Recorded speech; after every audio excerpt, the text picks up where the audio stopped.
상콤방콤 라디오 반민특위 반점 있는 영입니다. 제가 왜 나오는지 아시죠? 원하 우리 농협 352-0399-1319-43 강삑분으로 원하 우리 열심히 방송하 우리 아 이거 웃음이 안 나오네.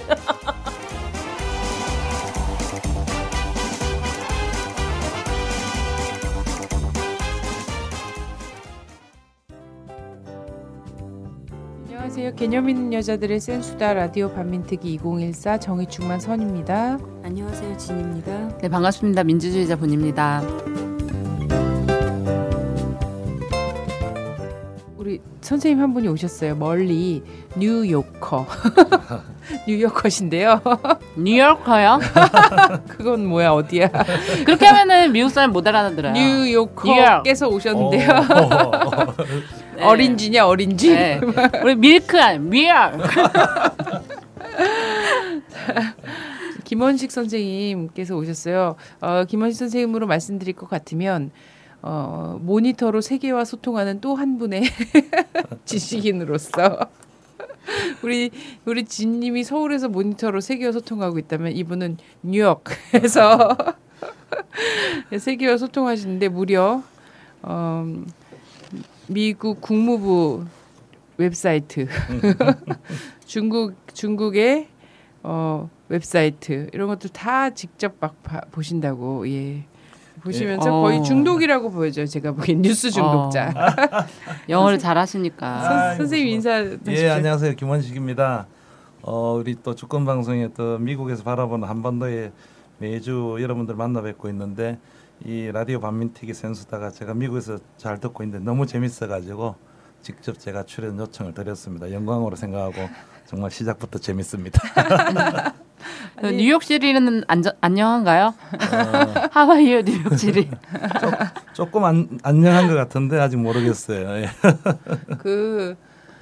우리 숱한 지금까지 이제 그 출연자가 계셨지만 이토록 라디오 반민특위 반드시 나가야겠다면서 먼저 정말 보기 드무신 분이죠. 청하시고 재청하시고 삼청하시는 이런 분은 정말 처음 있는 일이었습니다. 이 네. 방송을 들으시는 분들은 아시겠지만 저도 뭐 기사 저널리스트로 기사도 쓰고 있고 우리 주권 방송도 출연하고 있는데 가슴이 너무 답답하니까요. 가슴이 답답하고 이런데 그 라디오 반민특위를 들으면 그 어떤 뭐가 탁 트인다 해야 되나 이게 산소 같다 해야 되나 갑자기 산소 발생기 제가 뭐 아부하는 거 아니에요.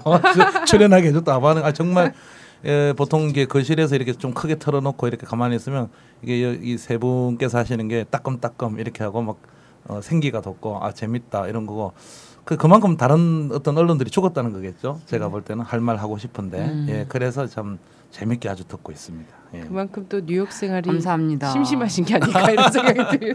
예, 그런 것도 재밌겠죠. 뉴욕에서 밖에 못 돌아다니잖아요. 무서워서. 아 진짜 그런 네, 거야? 뭐 뉴욕 사람들 총 갖고 다니는 거 몰랐어요? 예, 밤에는 못 돌아다닙니다. 어떻게 우리처럼 야밤에 돌아다니는 그런 류의 사람들은 힘든 곳이네. 요즘 잠깐 서울에 들어오신 지가 지금 일주일 좀 넘은 것 같은데요. 근데 앞으로 한 일주일 있으시면 또 가시잖아요. 예, 그렇죠. 예. 그렇죠. 서울 들어오셔서 일주일 되시고 했는데 예. 그간에 이제 미국 생활에서 예. 보시면 한국 뉴스 들으시면 좀 깝깝하시죠? 최근엔 더 그러실 것 같은데 어떤 게 제일 최근에 들으면서 정말 정말 조국이 이래도 되나 이런 생각 드시는지. 너무 많으실 것 같은데. 예, 뭐 너무 많죠. 너무 많은데 일주일 전에 비행기 타고 오면서 정말 요즘은 좀 공기는 좀 나은 것 같아요. 황사오고 이러면 공기가 많이 안 좋아지잖아요. 그래서 네네. 공기 한인 분들이 이상하게 한국 갔다 오시면은 뭐 공기가 답답해 못 살겠다 뭐 이런 얘기를 하시는데 그런 것보다 정말 이거 저도 사실 제 아들도 외국에 있다가 지금 잠깐 휴가차 들어왔지만은 뭐가 탁 막히는 게 이제 여러 가지 정치적인 문제. 가장 뭐 어이없는 거는 저도 출발할 때인가요? 제가 유학했는데 알았는데 깜짝 놀랐어요. 뭐 정홍원 총리를 다시 쓰겠다고 한다면서요. 그래서 왔는데 이건 글쎄요. 이게 뭐 그냥 개거도 이걸 왜냐하면 이제 저는 어쨌든 미국에 있으니까 미국에서 여러 가지 기사도 송가고 미국 언론 친구들도 많고 이러면 이거 뭐 어떻게 봐도 이건 한편의 개그도 아니고 완전 개그도 이런 개그는 없고 뭐 현정사상 초유라고 하는데 현정사상 초유의 개그고 연속된 개그가 아닐까. 그래서 앞으로 박근혜 정권은 끝날 때까지 연속 개그를 하지 않을까. 그리고 이게 또 가장 이해 안 되는 게 국민들도 이제 좀 깨우셔야 되는데 본인이 그게 우리는 거짓이라는 걸 알았지만 뭐 신뢰 정치하겠다, 약속 정치하겠다는데 돌고 돌아가고 다시 정홍영인데도 저는 개인적으로 굉장히 국민들이 한 10만 명이 데모할 줄 알았어요. 솔직하게 이러면서 아니 그런 것쯤에 이제 아니 그래서 굉장히 의외였고 충격입니다 지금까지도. 네네. 예. 사실은 진짜 선생님 근데 고향이 어디세요? 저 고향은 부산입니다. 선생님 뉴요커시라면서요? 발음 왜 그러세요? 영어가 안 돼가지고. 이런 개그를 아니 불사조 그래서 불사조 정홍원이라는 예. 그런 별명을 얻었어요. 그렇구나. 죽고 싶어도 죽을 수 없는 총리. 그러네. 근데 사실 그 박근혜 정권으로서는 지금 뭐 난감하죠. 왜냐하면 이보다 좋은 카드는 더 이상 없기 때문에 이게 완전 개그인데 이보다 좋은 카드가 없는 거예요. 그리고 내가 볼 때는 박근혜는 완전 검증된 사람만 쓰고 싶은 거야. 조금을 걸쳐 있는 사람께 추천받아 쓰고 싶지 않은 거야. 완전 검증됐다는 거 완전 친박으로 완전 완전 친박. 섭냐 이런 거. 근데 이제 없어 그런 사람이. 아니 완전 친박은 난 분명히 아직도 있을 것 같긴 한데 있는데 근데 그 사람들은 인사청문회 들어가는 순간 모든 국민들의 완전 공분을 터뜨릴 수밖에 없는 거지 같은 거지 발사계 수준의 그런 인사인 거죠. 기가 막힌 거예요. 그래서 이번에 하여튼 2명의 그리고 이번에 또 다른 총리 인사 딱 왔으면 3아웃 되는 지금 판이었을 거 아닙니까? 문창국보다 나은 사람일 리가 없잖아요. 안대희보다 나은 사람일 리가 없고. 왜냐면 지금도 개 중에 나은 사람 뽑은 거일 거거든요. 둘. 그러니까 없으니까 지금 유임한 거 아니야.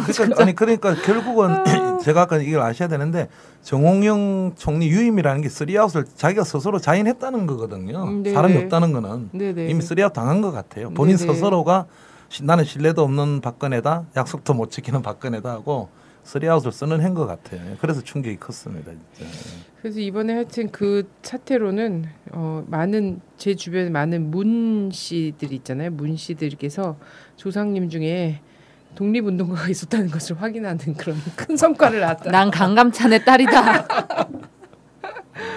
네, 그런 정말 성과가 있었다고 좀 매우 좋아하고 있습니다. 근데 이제 그거를 보면서 네. 보면 이제 박근혜 정권의 이걸 보면 레임덕의 현상이지 않는가 이런 생각이 좀 들어요.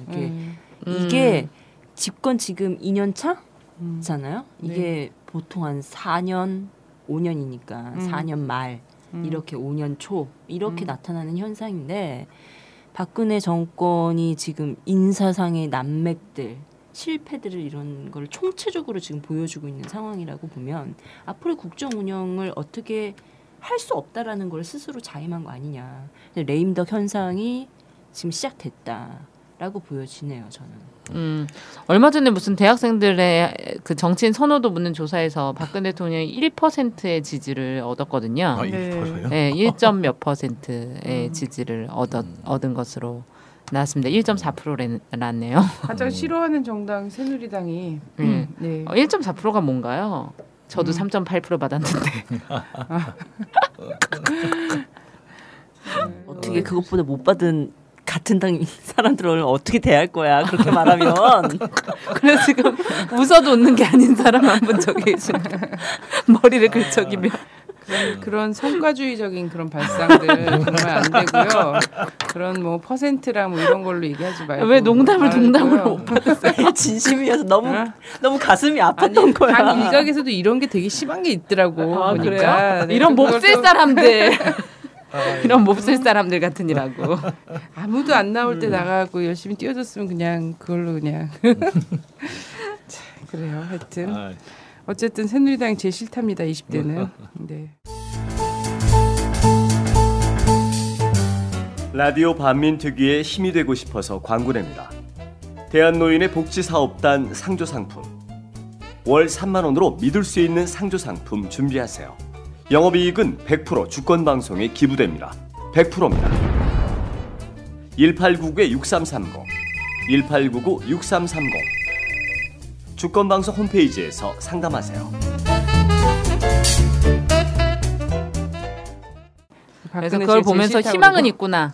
우리 미래에 희망은 있구나. 근데 이제 없다가 근데 40%가 넘는다는 거 있잖아요. 오래 잡으면 돼요. 이제 존경하는 좋아하는 정치인이 없다가 40%가 넘어 20대가. 많은 사건이 있어서요. 그래서 정홍원 총리가 유임하면서 우리 임병장님 또 나오셔가지고 총기 난사하시고 이러면서 또 세월호의 그 전화기를 삭제했다, 전화 기록과 여러 가지를 삭제했다, 뭐 이런 기사들도 있었는데 저는 큰빛 이끼 괴물 같은 이끼 생물인가요? 뭐 벌레인데 괴물이라고 불려지게 되는 불려지는. 그래서 전 그걸 보고 진짜 깜짝 놀랐어요. 끔찍하더라. 예. 그게 내가 진짜 충청도 출신으로서 맨날 방학 때만 되면 그 금강에 가서 정말 수영하는 게 일이었거든요. 조치원 바로 옆에 흐르는 금강에 거잖아. 물 깨셨나 보네요. 에? 그죠. 금강에 인어라고 날까? 물개 말고. 근데 거기 금강에서 그따위 괴물 막 이런 게 완전 시궁창 냄새가 나는 그런 게 막 있는데 영산강에서 발견되고 막 난리래잖아. 어떡하지 이명박? 이명박은 실제 그것만 봐도 어떻게 형량을 계산할 수가 없어. 이 물 자체로 녹조 라떼 큰빛 이끼부터 시작해서 뉴트리아도 4대강에 엄청 많이 살아요. 그러니까. 그 쥐새끼 아시죠? 예. 털이 근데 얘네가 이제 부드럽대. 천적이 없어가지고 엄청 늘어나고 있다고 그러더라고요. 이명박한테 다 잡아가지고 먹여버려야 돼요. 근데 제가 이틀 전에 봤나요? 한국 와서 봤는데 갑자기. 8조 원이 들었는데 이제 이게 아마 4대강 한다 해서 이게 나는 그 상상도 참 대단한데 이게 무슨 흑자가 날 거라고. 그 흑자가는 이제 국민이 이자만 부담하고 민자세로 해가지고 날 거라고 8조 원 이상을 투하했는데 이틀 전에 뉴스를 보니까 그 국민 세금으로 갖겠다. 도저히 안 되니까 하겠다. 결국 국민 세금이 이걸 다 넣어야 되는데 그래서 여러 누리꾼들이나 분들이 아니 우리가 왜 이명박 세금을 내느냐 다 잡아드리라고 이런데 이게 결국 심각한 문제예요. 한 달 정도 전부터 제가 그 얘기를 했는데 제가 운전하는 시간 되게 많잖아요. 하루 동안.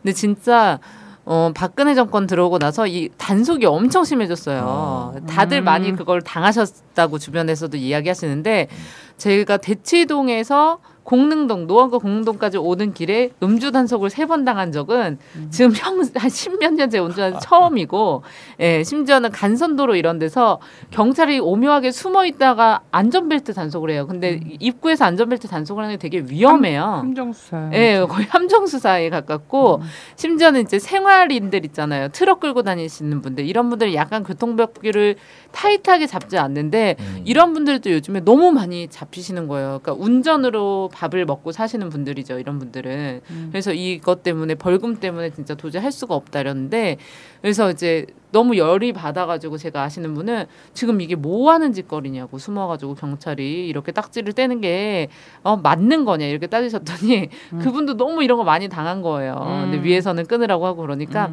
죄송합니다. 저도 서울 시민입니다. 이러더라고요. 그래, 이렇게 이야기를 하더라는. 어쨌든 불리는 거는 아래 사람들이지. 제가 볼 때 문제가 제가 미국에 한 8년간 지금 거주하고 있는데 이 문제가 8조 원이 아니라 이 이명박 정권이 과거 이 소위 말하는 이명박 부르들이 어떤 가치를 모르는 사람들이거든요. 돈의 어떤 그 생태계의 가치를. 그래서 지금 생태계 다 파괴해서 8조 원 들어갔잖아요. 네. 이거 우리 국민이 세금으로 이제 빚을 갚아야 되고 이거 다 중산층 이하로 가잖아요. 또 8조 원 더 들여갖고 복원해야 될 것 같아요. 다시 원 상태로. 그냥 복원이 8조 원으로 들진 않죠.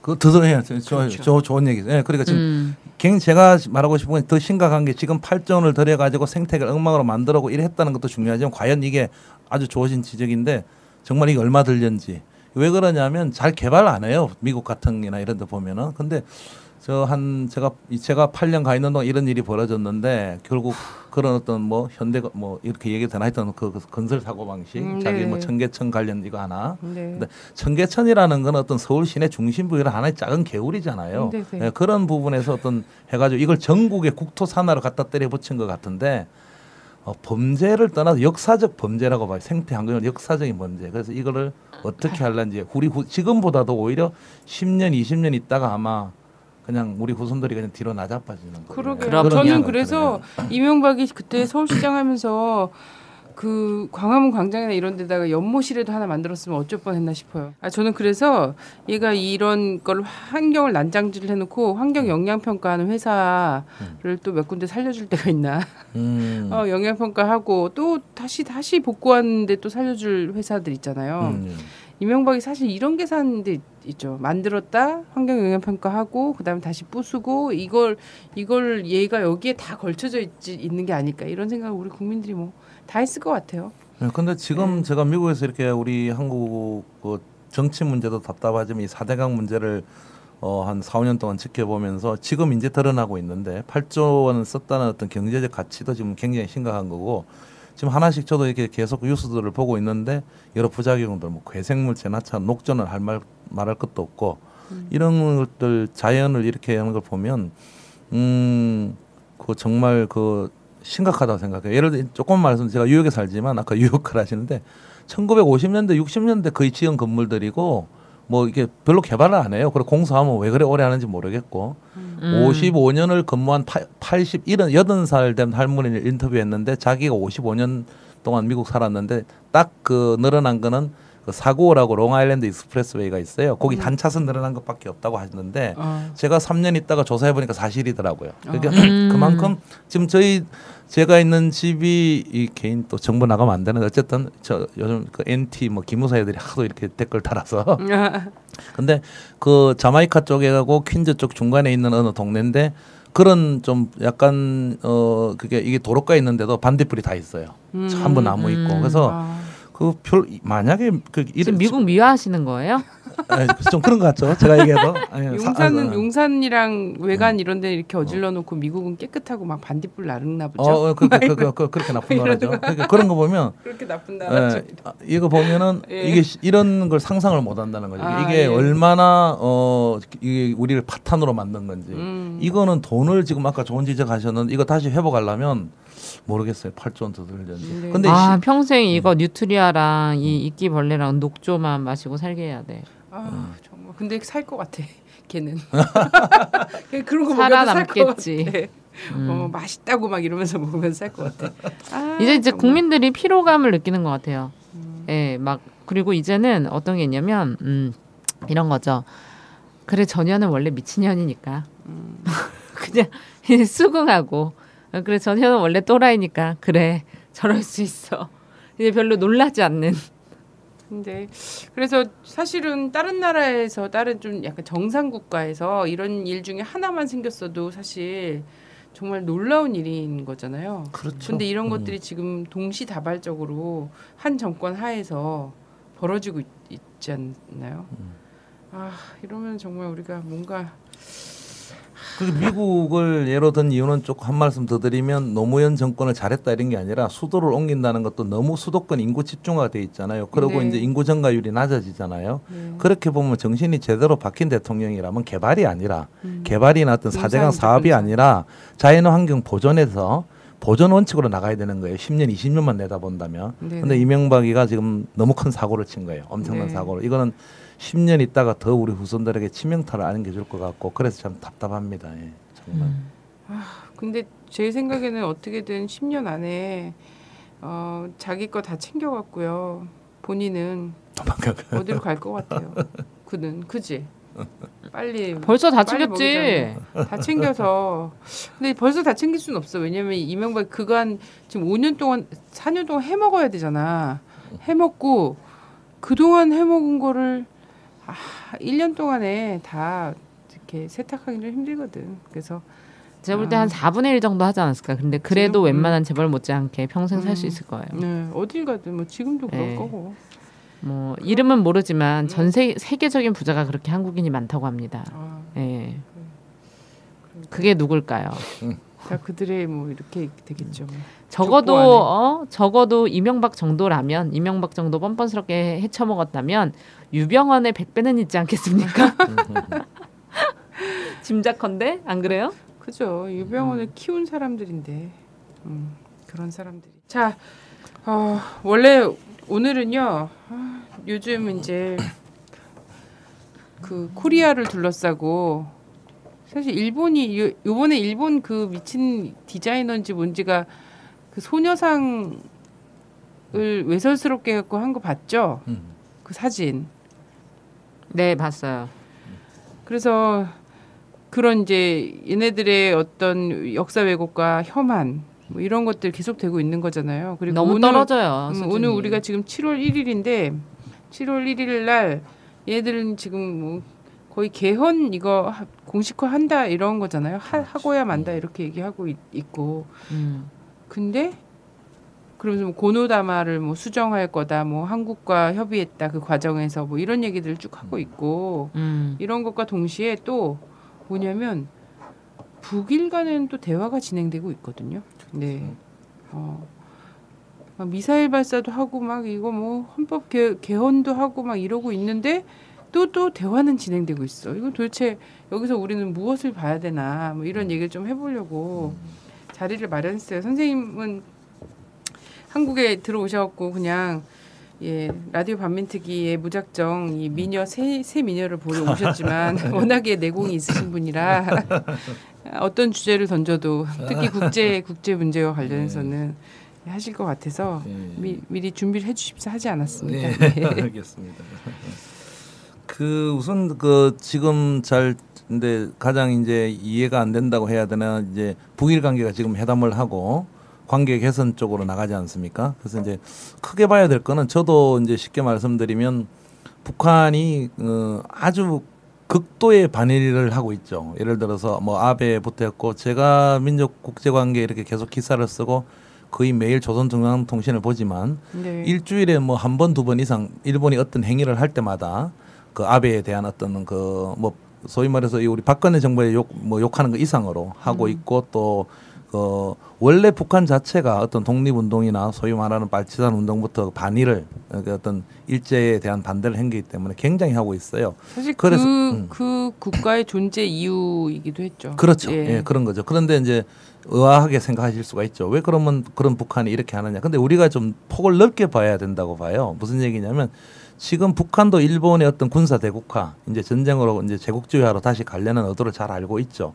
알고 있는데 지금 아베는 특히 지금 거의 극으로 가가지고 아마 오늘 아마 뭐 헌법 개정 여부까지도 뭐 발표를 하겠다 해서 그 길로 이제 주장해서 가는 그런 형태고 그러면서 어떤 이제 한국 이제 북한하고의 어떤 관계 개선 이런 게 이제 내부적으로 필요했던 부분이고 북한 입장에는 이거 제가 이제 간단히 말씀드리면 일본하고 어떤 수교를 하겠다, 일본을 용서를 하고 어떤 화해를 하겠다 이런 것보다도 지금 북한이 굉장한 경제 제재를 당하고 있습니다. 특히 이제 미국 중심으로 또 한국도 마찬가지고 일본도 하고 있고 과거 뭐 천안함 책물부터 여러 가지 그런 핑계를 대면서 여러 서방 국가들이 일본을 포함해서 주변국들이 굉장히 경제 제재를 하고 있는데 이 기회에 지금 일본이 그걸 푸니까 풀겠다 나오니까 그러면 북한이 무슨 카드를 지느냐면 이제 미국과 특히 미국입니다. 한국이 아니고 야 너희들은 경제 제재 왜 안 푸느냐. 그래서 그 단계별이에요. 그 단계까지 그 단계를 이용하는 경제 제재 압력을 하는 그런 메리트가 있었고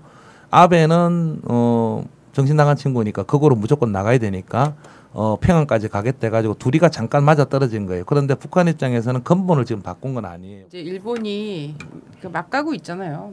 막 가고 있는데 근데 거기서 이제 일본의 정치인들이나 뭐 이런 사람들 그 관방장관 중에서 고노란 사람이 고노라는 인물이 엄청나게 난 놈인가? 이런 왜 우리 국민들이 그렇게 생각할 수밖에 없어. 왜냐면 고노다마 얘기를 계속 하잖아요. 근데 어떤 뉴스에서도 고노다마의 구체적인 어떤 과정이나 이런 것들에 대해서 얘기해주지 않거든요. 얘기해주지 않고 그 실제 고노다마 내용이 무엇인지에 대해서도 지금은 브리핑해주지 않아요. 그때 모르겠어요. 김영삼 딱 되고 나서는 김영삼 정부의 정말 외교적 업적인 것처럼 그때 많이 떠들었을 거라고 생각이 되는데 그때 사람들은 들을 수 있을지 모르겠지만 지금의 뭐 대학생들이나 지금 30대 이렇게는 사실 고노다마 본 적도 없지 않을까요? 저는 그렇게 생각이 되더라고요. 그렇죠. 네, 그럼요. 90년대 일본이 대표적으로 이야기한 다마 두 가지가 있어요. 네. 고노다마하고 무라야마 다마죠. 네. 무라야마 다마는 아시다시피 일본의 식민 지배에 대한 사죄를 담은 내용인 거고 고노다마는 정식 명칭은 이렇습니다. 위안부 관계 조사 결과 발표에 관한 내각 관방장관 담화, 일명 이게 고노 담화죠. 위안부 문제에 대한 사죄를 담은 것. 근데 이게 사실상 사죄라고 표현을 하지만 불안정성을 담고 있어요.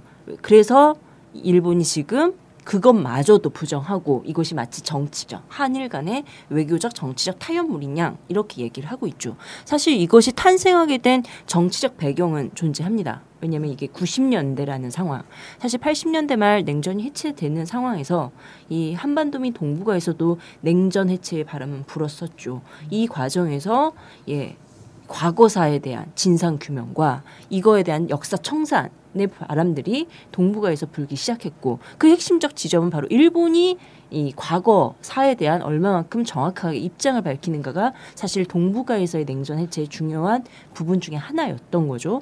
그 과정에서도 한편은 뭐냐면 일본의 정치 현황에 있어서 이 자민당과 그리고 3인당 이 사람의 연립 내각 정부였어요. 이러면서 이 정치적인 것이 자민당 위주의 이런 이 보수 위주의 이 정치 체제에서 일정 정도의 탈피 과정들도 좀 존재했던 상황들이 있었고요.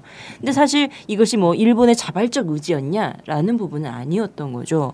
그 어떤 부분이었냐면 이게 알려진 사실 이게 위안부가 있었다는 사실은 누구나 다 알고 있었던 사실이지만 이것이 과감하게 사회 문제화되는 경우는 사실 한국 사회에서 찾아보기는 어려웠었던 상황인 거고 사실 위안부가 자기가 원했던 건 아니지만 사실 숨기고 싶은 것도 사실은 사실인 거잖아요. 네. 이게 내가 위안부였어. 라고 그렇죠. 이야기하기는 대단히 껄끄러운 것도 사실 있었다라는 거예요. 근데 이것을 과감히 뚫고 나왔던 과정이 있었죠. 사실 이게 알려진 것은 90년대 윤종옥 이화여대 교수가 취재 기사를 통해서 위안부, 일본에 있는 위안부가 있다. 이런 사실이 밝혀졌고 한국에서 이 91년 8월 김학순 할머니께서 역사적으로 첫 증언을 하셨어요. 내가 위안부였다 일본군. 이러면서 위안부 문제가 전 사회적 문제가 됐던 거죠. 그래서 일본이 해결해야 된다라는 것들이 나왔지만 일본 무시했습니다. 왜 하냐? 우리는 그런 사실 모른다. 우린 한 적이 없다. 지금도 사실 이런 입장이잖아요.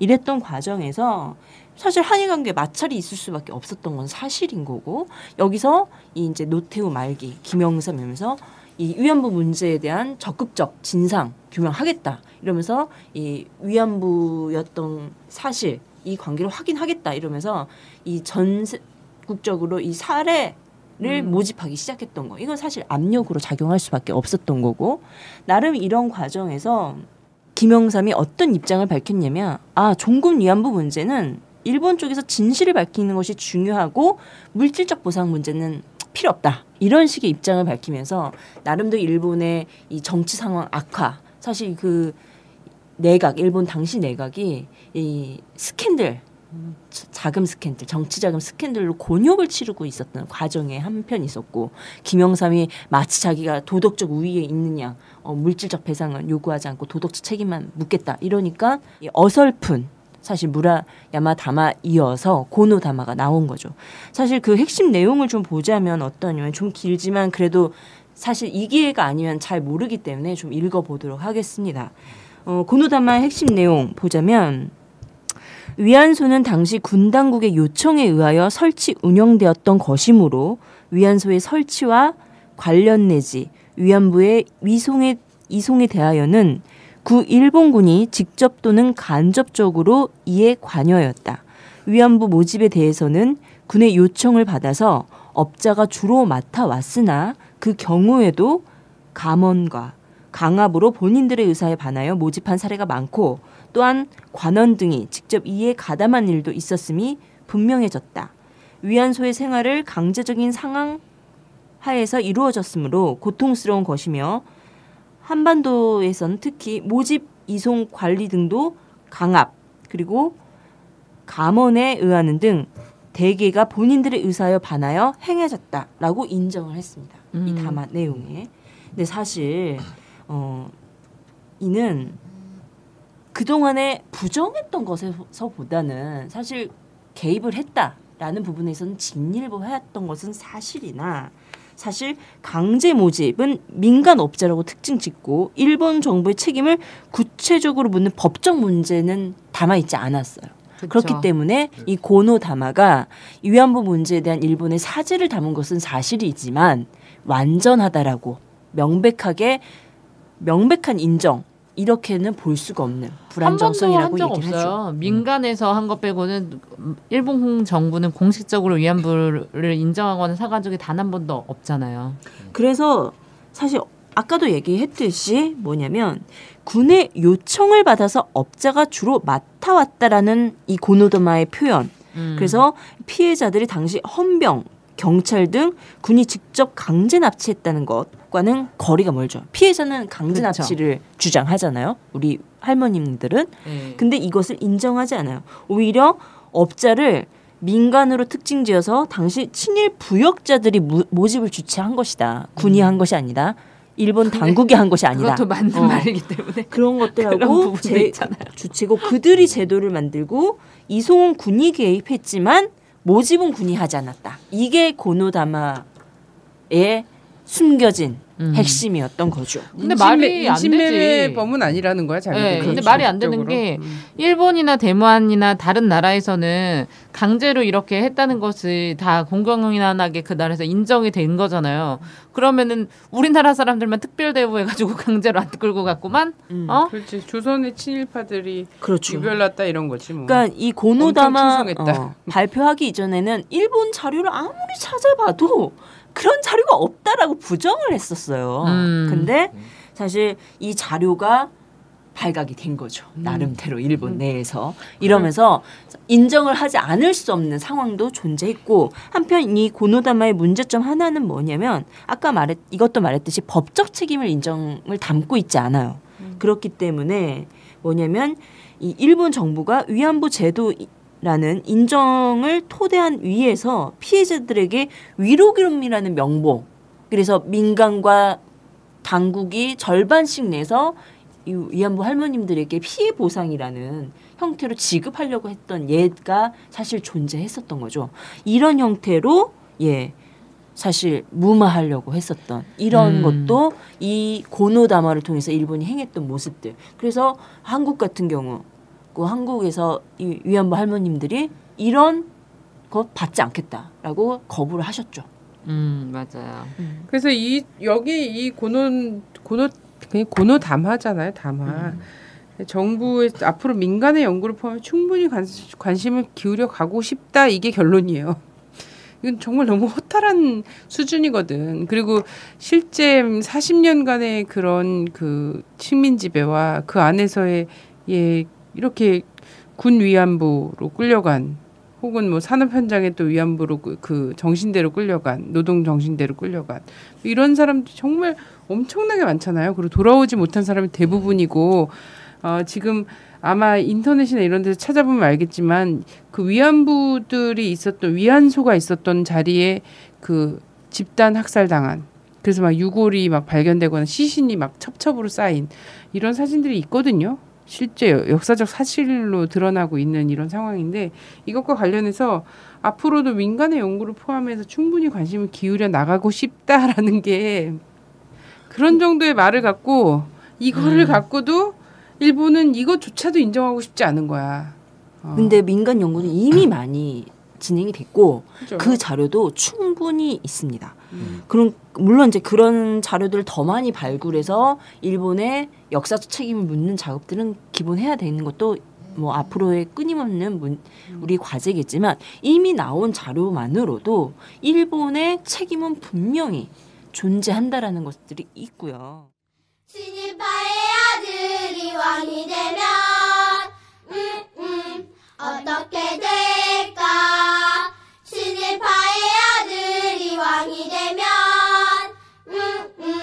알면서 왜 묻니?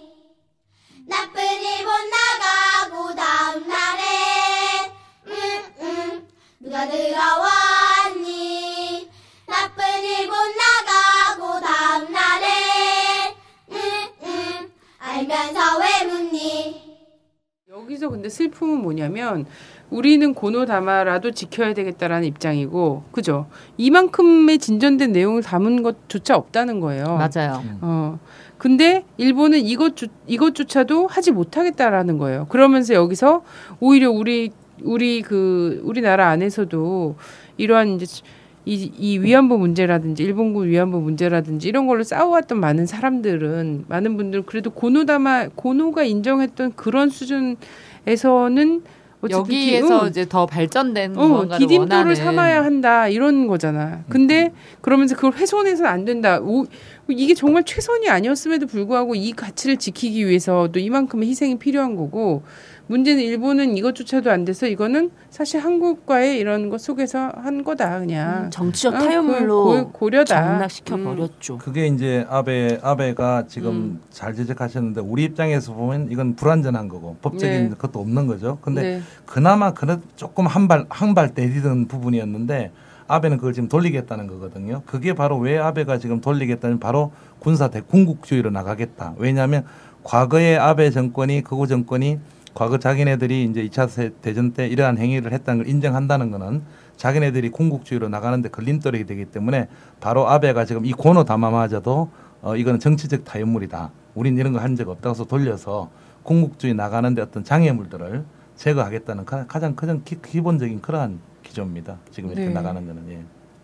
그런데 일본이 단순히 군국주의화 하겠다라고 마음을 먹고 그래서 기간에 있는 불안전 하나만 인정했던 이것들을 무시해버리는 작업을 하는 이유는 전 아니라고 보거든요. 단순히 군국주의뿐이 아니다. 그게 무엇이냐가 우리가 이 고노다마를 통해서 확인해 볼 수 있는 여러 가지 이제 배경들을 그렇죠. 살펴보는 게 중요하다고 그렇죠. 생각하는데요. 예. 선생님께서 보시는 이 일본의 이제 하나의 일련의 과정들이겠지만 네. 일본이 목적하는 게 도대체 뭐냐 이게 저는 중요하다고 보거든요. 좋은 지적이신데 국제관계학적으로 보면 지금 일본이 아베가 노리는 거는 미국이 이제 이 소위 말하는 우리 동아시아 전 방위를 하는데 지금 미국이 돈이 없어요. 쉽게 말씀드리면 미국이 지금 제가 미국에 8년 있지만 많은 예산들을 쓰고 하는데 그래서 미국이 이제 과거하고 닮기 때문에 미국하고 일본하고 맞아 떨어지는 게 뭐냐면 일본 너가 좀 부담을 해라. 그래서 이렇게 하나는 그 명분론적인 걸 아베가 지금 잡고 있는 거죠. 그래서 그걸 바탕으로 해가지고 나갈 명분이 있는 거고. 동아시아에 있어서 이제 지금 MD라든지 이런 정책에 있어가지고 일본을 내세우는 거거든요. 그래서 아베는 그런 핑계를 가지고 그러면 우리가 평화헌법은 우리가 자유권밖에 없으니까 어떤 우리 자유권을 좀 강화하자. 평화헌법이 아니라 우리가 어떤 뭘 받았을 때 우리 입장에서 굉장히 불안한 거죠. 그렇게 맞아 떨어져 가는 거고 좋은 지식인데 그런 측면에서 아베는 이제 과거사 부분도 자기들 입장으로 이제 좀 바꿀 인정도 안 하는 그런 게 있고 국제 정치학적인 그런 거죠. 그런 과정에서 이제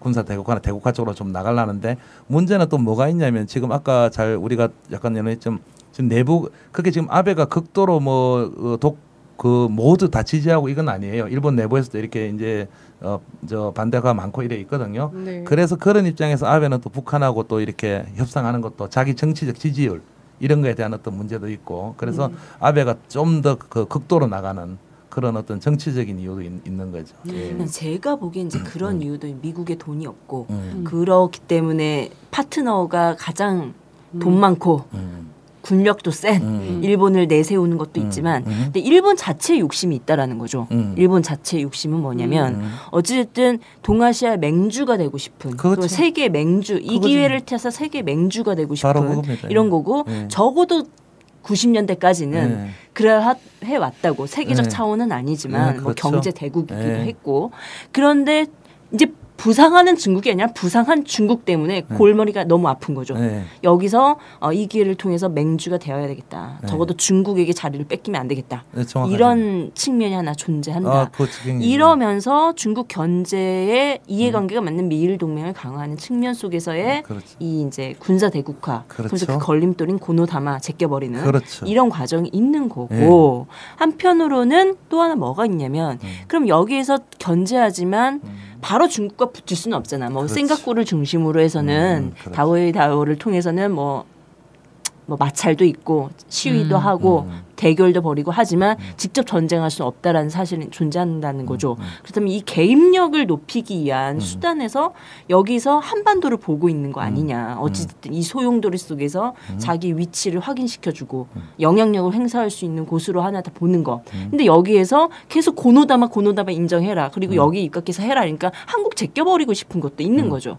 그래서 이것들도 한축 한국의 압력 그러면서 미치는 한중 간의 협력 이런 것도 무력화시켜버리고자 하는 하나의 의도가 있는 거 아니냐. 이런 측면에서 일본 자체 요구 이런 부분도 존재하지 정확하신 지적이에요. 그 요번에 그 지금 북중 간에 북일 간에 지금 이 합의를 하고 있고 개선해 나가는 게 여러 가지 쌍방간의 카드가 되는 거예요. 그 일본 입장에서는 지금 말씀하신 대로 그런 측면이 있죠. 왜냐하면 이제 자기 맹주가 되는데 한반도 관계를 볼 때 특히 아베 입장에서는 지금 어떤 표면적으로는 박근혜 정부가 뭐 이렇게 잘 이렇게 안 하는 것처럼 나오니까 북한과 하면서 한국 정부 바라는 식도 되고 또 북한 입장에서는 아까 제가 제가 드는 북한 입장에서는 일본이 우리 경제적 제재 해제하는데 미국하고 너 남한은 안 할 거냐 뭐 이런 식의 아주 상호간에 아주 묘한 이런 그런 그게 될 수 있죠. 북일 협상이라는 게. 예.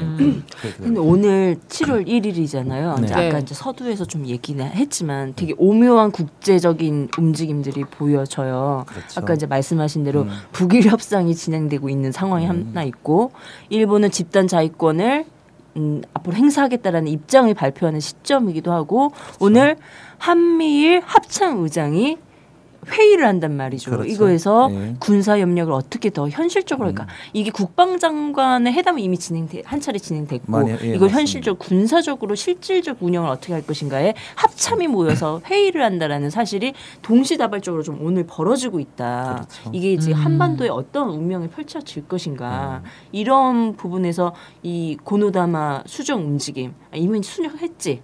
그리고 누더기 만들어놨죠. 이런 것들을 무심히 볼 수 없는 거죠.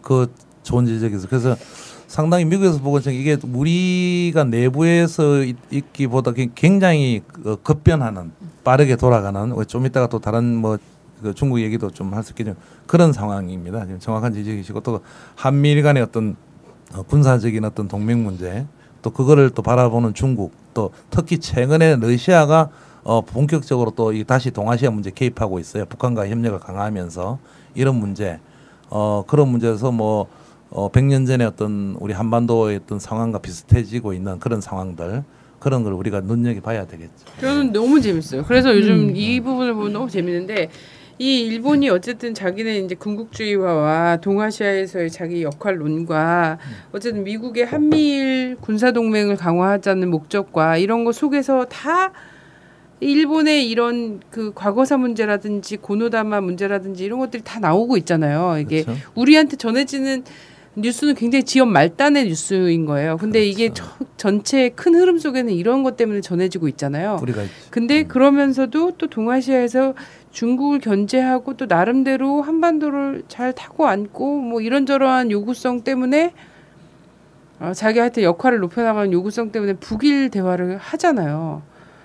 북일 대화를 오늘도 7월 1일 날 오전에도 베이징에서 북일 대화를 하면서 미사일 발사를 이제 며칠 전에 지난주에 했지 않습니까? 북이 미사일 발사를 2차례에 걸쳐서 진행을 하고 그리고 거기서 제일 펄펄 뛸 것이 사실은 일본이고 그다음 뭐 미국이고 이러지 않겠습니까? 사정거리로 보나 동해에서 한 거로 보나 해서 얘네가 펄펄 뛸 수밖에 없는데도 불구하고 구두 항의를 하되 대화는 이어갔거든요. 오늘 본 것도 보면 이런 구도 속에서 하는데 저는 결국 근데 북일 대화를 하면 폼은 그렇게 잡을 수는 있겠는데 내용적으로 들어가면 고노다마보다 더 심하게 얽혀버리거든요. 그래서 나는 이 스텝이 얽히는 게 나중에 이제 관전 포인트가 될 거라고 생각이 되는 거예요. 뭐냐면 결국은 북에서 이 일본군 위안부 문제를 걸고 나올 때와 배상의 문제나 이런 것들을 걸고 나올 때는 고노다마 이상의 어떤 입장이 없이는 사실 할 수 없거든요. 알 수 없죠. 예. 북한 입장에서. 네. 여기는 김영삼처럼 그런 얘기를 해줄 수도 없단 말이에요. 도덕적 책임만 인정해라. 물질적 보상 필요 없다. 이 얘기 절대 안 할 거거든요. 이 이렇게 이제 북일 협상 관련해서 사실 스톡홀름 합의문이 발표됐던 거잖아요. 거기 이제 조일 평양 선언을 계승한다라는 말을 3번이나 했다라는 거예요. 근데 2002년에 조일 평양 선언에 어떤 내용이냐면 일본의 식민 지배에 대한 배상을 경역 방식으로 푼다라는 게 있었다라는 거죠. 예. 그래서 이미 고노다마는 혹시 뭐 이런 거예요. 쉬운 박근혜 정부에게 고노다마 그거 아니었고 그건 그때 김영삼이랑 샤바샤바해서 한 거야.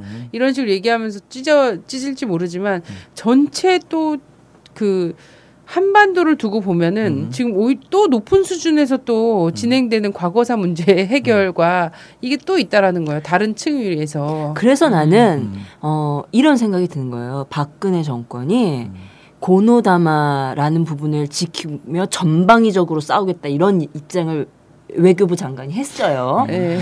근데 이게 웃긴 거죠. 그냥 아니 난 싸우는 건 잘한다고 생각을 해요. 일단 잡장은. 근데 이게 발목 잡기라는 거지. 정말 지키고 위안부 할머님들의 한을 풀기 위해서 그리고 우리 역사를 오역의 역사를 되풀이하지 않기 위해서 하고자 하는 입장과 자세로부터 출발했는가라는 걸로 보이는 것이 아니라 이 어떻게든 이 북일 관계를 망쳐놓기 위한 또 하나의 술책으로 이걸 지금 활용하고 있는 거 아니냐. 이 할머니들의 우리의 오역의 역사를 씻고자 하는 이런 책임감으로부터 출발하는 게 아니다. 전 이렇게 좀 보여지더라고요. 저도 그렇게 보여집니다. 그렇죠. 그래서 지금 우리 눈은 속일 수가 없어. 너무 재밌는 또 한 번의 이게 또 있잖아요. 뭐냐면 시진핑 지금 이런 전반 상황에서 스텝이 꼬이는 몇 가지 욕심인데 스텝이 결국 꼬일 수밖에 없는 몇 가지 정치적 행보가 있다는 거예요. 그래서 시진핑이 오잖아요. 맞아. 한국에. 네. 여기에 대해서 또 한국 정부의 계산 또 엄청 날 거란 말이에요. 엄청 날 건데 또 그게 또 그 계산 말고 또 꼬이는 게 있을 거라는 거예요. 그렇죠. 네. 지금 우리 라디오 밤에 진짜 좋은 지적하셨는데 그 북일 협상을 보면서 제가 느끼는 거는 지금 남한이 없는 거예요. 한국이 없어요.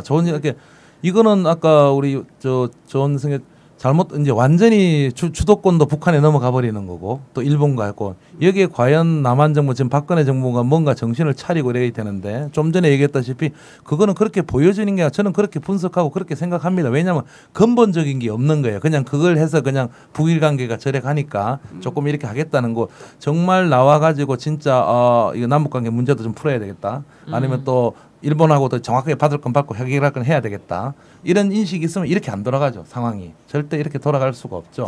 저는 이제 이 시진핑 방안도 되게 웃긴 거지. 이 시점에서 오는 거. 너무 웃겨. 그렇다면 사실 핵심적으로 이렇게 나오는지 한반도에서 두 이상기류 한 측은 아까 이제 우리 고노담을 통해서 확인해 본 거고 이제 이야기를 좀 해보는 게 북일 합의가 도대체 어떤 의미를 지금 가지고 있길래 이 동북아 주변국들이 지금 난리 법석이냐. 그러니까 난리 법석이야. 왜 이런 뭐 우리 선님이 이야기했을 때 스택 꼬이는 상황도 발생하고 이런 또 이제 계산이 너무 치밀하게 작용하고 이런 상황이 오고 이 애타는 이 박근혜 정권의 우리 모습들을 또 확인해 볼 수 있을 것 같은데 북일 합의가 도대체 이 전체 어떤 의미와 비중을 가지길래 지금 이런 스텝 꼬이는 현상과 이해 집산이 지금 나오고 있는가. 그치. 그래서 거기서 나는 우리 진님이랑 우리 선생님 얘기 더 막 또 듣고 싶은데 저는 그래갖고 고노다마나 이제 독도 문제나 위안부 문제들이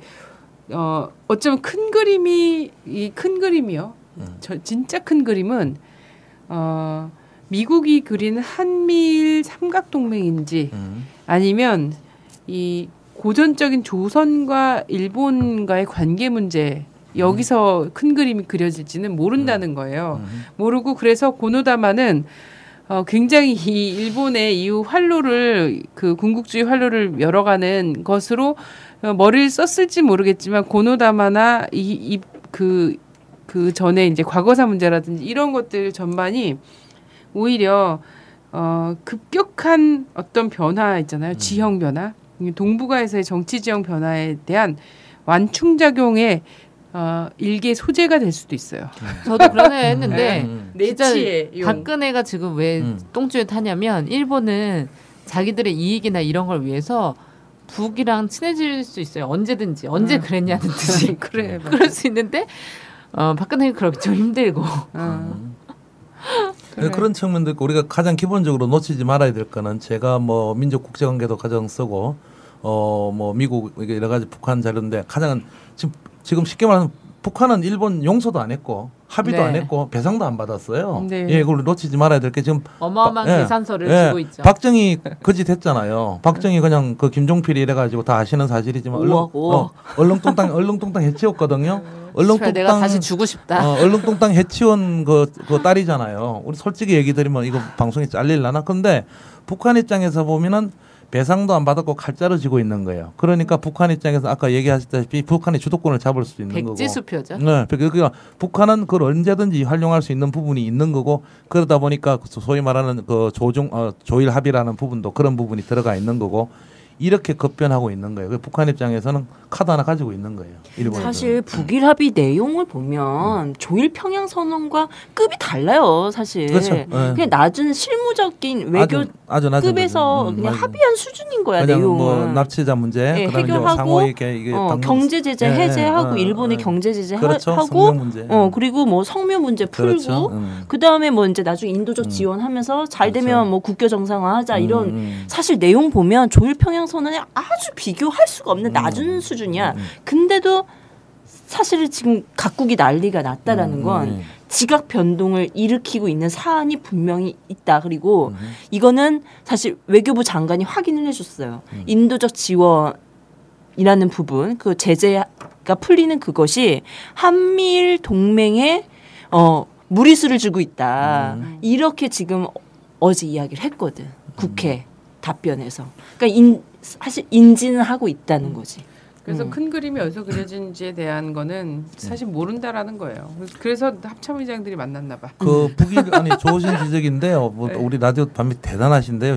그 북일 협상의 북한 측 입장에서 보는 또 하나의 카드는 바로 한미일 군사 동맹을 무력화할 수 있는 거. 이런 거예요. 그것도 역시 노리는 거. 그러니까 이렇게 생각해야 될 또 할 수 있어요. 왜냐하면 북한은 계속 일본 비난하거든요. 일본 비난하는데 북한도 나름대로 외교 정책이 있고 나름대로 굉장히 생각을 했을 거 아닙니까? 네. 그럼 북한이 왜 이 시점에서 북일 합의를 진행하는가? 이걸 우리가 한번 생각을 깊게 해봐야 되겠죠. 예. 그런 측면을 생각해 본다면 정말 지금 지적하신 이런 부분들이 분명히 있는 거예요. 또 과거사 문제에서 북한은 아무것도 배상받은 게 없으니까 카드 갖고 있고 여기서 더 치고 나가고 있고 지금 한미일이 군사 동맹하는 그 틈을 또 깰 수도 있다는 부분. 여러 그러니까 가지가 있겠죠. 예 말씀하신 대로 이 한미일 대북 제재 군사적 공조를 균열을 내겠다. 일단 일본을 통해서 그런 충분히 이런 있습니다. 게 그러니까 있고. 지금 미국의 계산은 일본을 통해서 뭔가를 또 하고 싶은 거고 북은 지금 시기에 하필이면 지금 무슨 얘네가 하고 있는 걸 다 모르지 않잖아. 고노 담아 갖고 이렇게 하는 거나 독도 갖고 이렇게 하는 거 다 모르지 않는데 그런데 회담 나온단 말이야. 스톡홀름 합의문 내놓는단 말이지. 성묘 받는단 말이지. 이런 거 지금 진행되고 있거든요.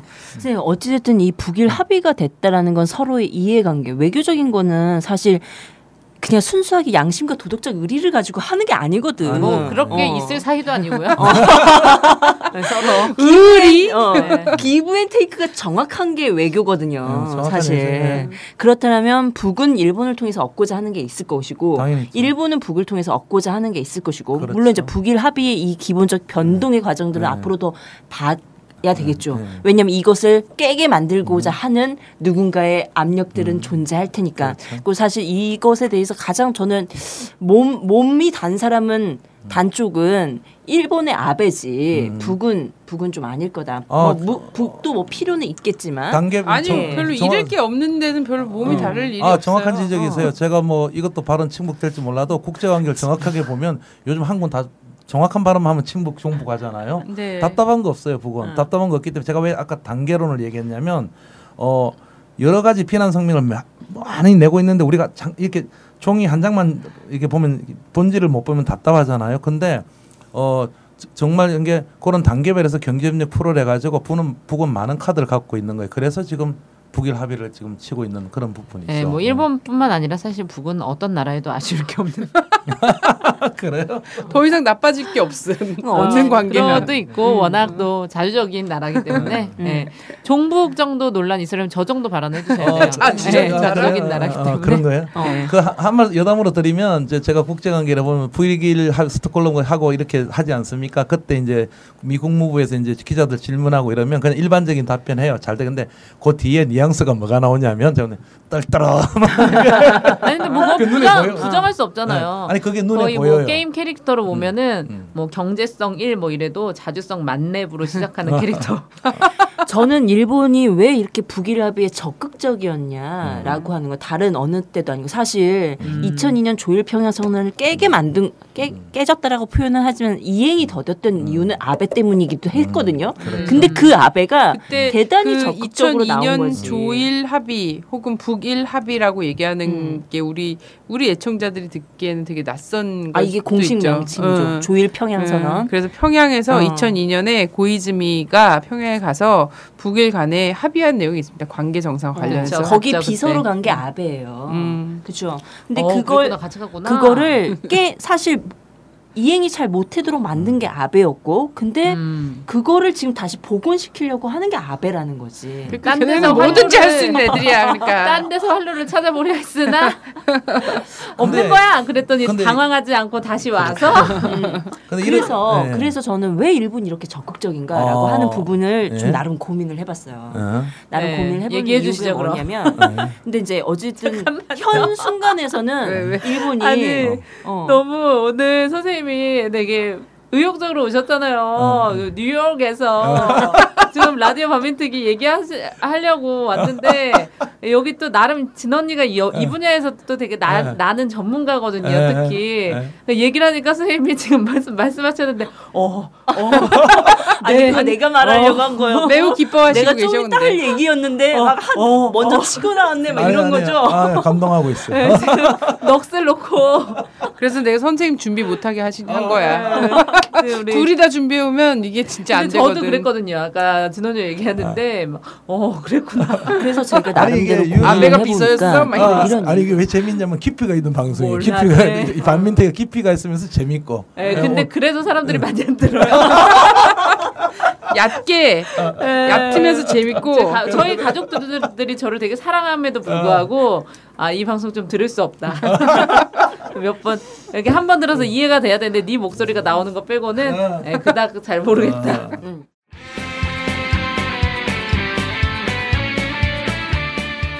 네, 안녕하세요. 막을 수 없는 국민의 수다 막국수 반전있는 영입니다.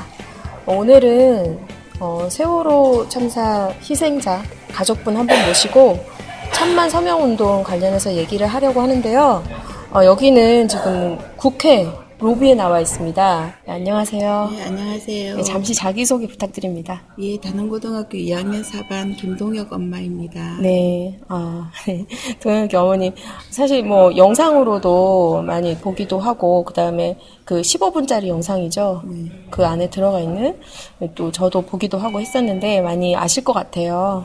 기자회견 하면서 뭐 얘기 나눠보면, 오마이뉴스에 우리 아이 죽은 이유만은 알려주세요.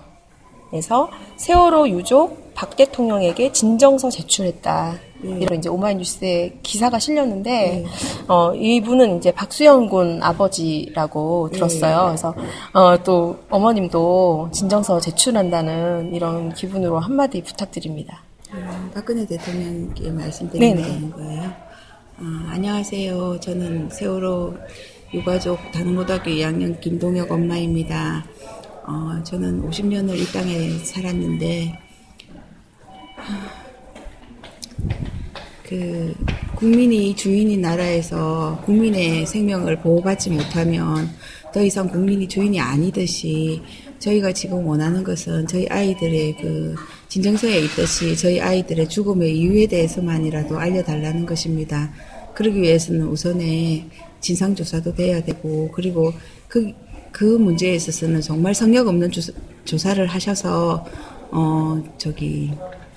책임자 처벌을 지휘고하를 막론하고 해주셨으면 하는 생각이 들고, 저희한테는 또 어머니 같은 분이 대통령이시잖아요. 그러면 정말 내 아이가 죽었다고 생각하시고 정말 진정성 있는 마음으로 이게 과연 권력 때문인지 돈 때문인지 아니면 정말 국가의 이익을 위해서 아이들이 희생됐는지 거기에 대해서도 저희는 아무것도 모르고 있기 때문에 정말 그 책임자들이 양심 선언과 그리고 책임 있는 만큼의 어떤 책임을 지고 처벌을 해주셨으면 하는 마음입니다. 네. 아까 이제 사실 기자회견을 하면서도 많은 얘기를 나눴었는데, 서명 받으시는 게 다만 이제 진상규명뿐만 아니라 안전한 나라를 만들기 위해서이기도 한데, 어떻게 그런 용기를 내셨냐, 이런 질문 해주셨거든요. 저희는 4월 16일 사고가 나고, 저희들은 이제 뭐 진도체육관 팽목항에서 기다리다가 아이들이 시신으로 올라오면 데리고 온 엄마 아빠들입니다. 근데 시신이 나오고 뭐 장례식을 치르고 발인을 할 때까지는 그냥 단순히 아이들의 엄마 아빠의 역할이었지만 저희가 다시 정신을 차리고 보니 이 과정에서 정말 70-80% 이상은 구조 잘못으로 애들이 죽은 거고 저희는 그걸 눈뜨고 다 지켜봤고 모든 언론들이 다 거짓으로 하고 있었고 지금도 하나씩 밝혀지는 의혹들이 저희들은 현장에서 눈을 뜨고 본 상황이었기 때문에 제가 믿었던 나라에서 이런 일이 일어난다는 게 있을 수 없는 일이고 거기다가 17년 동안 품에 안고 키워온 아이들을 잃은 부모들 마음은 어떻게 헤아릴 수가 없습니다. 그래서 저희들 생각에는 저희들이 할 수 있는 게 뭐 총칼을 들고 나가서 싸울 수도 없는 상황이고 저희들이 단지 뭐 부족하고 무능한 엄마 아빠로서 할 수 있는 게 서명밖에 없다. 그리고 서명만으로 무엇을 할 수 있을까? 진정한 진상규명과 책임자 처벌을 하기 위해서는 특별법이 꼭 필요하다. 그리고 저희 아이들은 지키지 못했지만 나머지 살아있는 아이들과 여러분들의 안전과 저희의 안전을 지켜서 좀 더 괜찮은 대한민국으로 만들고 싶습니다. 네. 네. 그런 대한민국 만들기 위해서 이렇게 진짜 슬픈 마음을 안고 나서 주셨는데 너무 감사하다는 말씀 드리고 싶어요. 아닙니다. 국민 여러분께 저희가 너무 큰 슬픔을 드려가지고 너무 죄송합니다. 죄송해야 될 사람은 따로 있지 않은가 이런 생각이 듭니다. 두 번째 질문이에요. 야당들은 왜 이렇게 새누리당 하자는 대로 끌려가나요? 카메라 앞에서만 우리 편인 척 하지 말고 뭔가 하나라도 건져봐라. 뭐 이렇게 이게 질문인지 네. 어떤지도 모르겠는데 그냥 의견 어떠신지 간단하게. 저희도 일부 공감하는 부분이고 국회의원 여기 국회에 온 게 저희가 지금 2-3번째 정도 되는데 국정조사 빨리 하라고 국회에 왔을 때 제가 느낀 게 있었습니다. 이 나라는 계급사회이구나. 이분들은 우리를 주인이 국민으로 보는 게 아니라 그냥 한 사람의 재화로 보는 것 아닌가 하는 생각이 들 정도로 약간 모욕감도 느꼈었고 저 사람들이 우리 굉장히 우습게 보는 것 같구나 하는 생각이 들었습니다. 근데 뭐 어저께 기관보고에서 이제 졸고객 신분을 보면서 제가 느꼈던 게 생명도 이 사람들 눈에는 다 똑같은 생명이 아니구나. 하찮은 국민의 아이들의 생명은 아무것도 아니고 자기 집 개가 죽으면 저렇게까지 졸고 있을 생각이 들 정도로 정말 화가 났었습니다.